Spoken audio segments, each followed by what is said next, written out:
আসসালামু আলাইকুম ওয়া রাহমাতুল্লাহ। ইন্নাল হামদুলিল্লাহ। আজ আপনাদেরকে প্র্যাকটিক্যালি দেখানোর চেষ্টা করব কিভাবে তাবিজ নষ্ট করতে হয়। আমরা অনেকেই মাঝে মধ্যে ঘরের মধ্যে তাবিজ পাই, কাগজ পাই, বিভিন্ন সামগ্রী পাই, যেটা দেখে আমরা ভয় পাই যে এটা জাদু হতে পারে। তো এই তাবিজগুলা, কাগজগুলা কিভাবে নিজেরাই ঘরে নষ্ট করব, এই ভিডিওটা পরিপূর্ণভাবে দেখলে বুঝতে পারবেন ইনশাআল্লাহ। তাবিজ নষ্টের সর্বপ্রথম ধাপ, একটা পাত্রে কিছু পরিমাণ পানি নিয়ে নেন ইনশাআল্লাহ।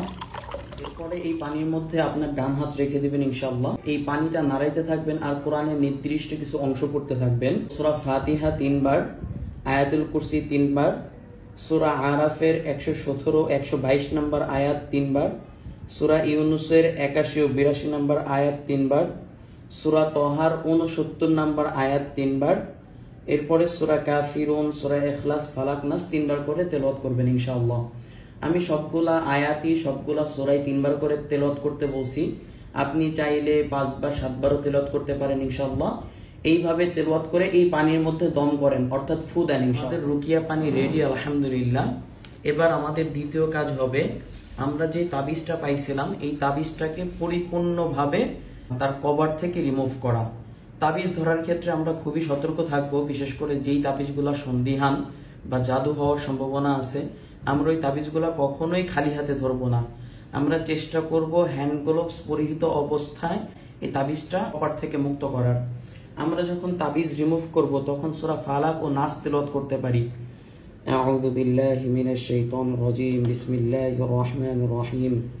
কুল আউযু বিরাব্বিল ফালাক মিন শাররি মা খালাক ওয়া মিন শাররি গাসিকিন ইযা ওয়াকাব ওয়া মিন শাররিন নাফাসাতি ফিল উকদ ومن شر حاسد إذا حسد بسم الله الرحمن الرحيم قل أعوذ برب الناس ملك الناس إله الناس من شر الوسواس الخناس الذي يوسوس في صدور الناس من الجنة والناس। ফাইনালি আলহামদুলিল্লাহ আমরা তাবিজটা গরম করার পরে তার মুখটা গলে গেছে।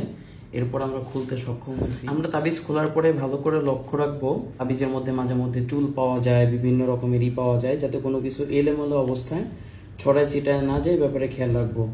এইটা তাবিজ খোলা পরিপূর্ণভাবে খোলার পরে জাস্ট আমরা এই পানিটার মধ্যে যদি এটা ধুয়ে ফেলি তাহলেই তাবিজটা নষ্ট হয়ে যাবে, তাবিজের কার্যক্ষমতা নষ্ট হয়ে যাবে।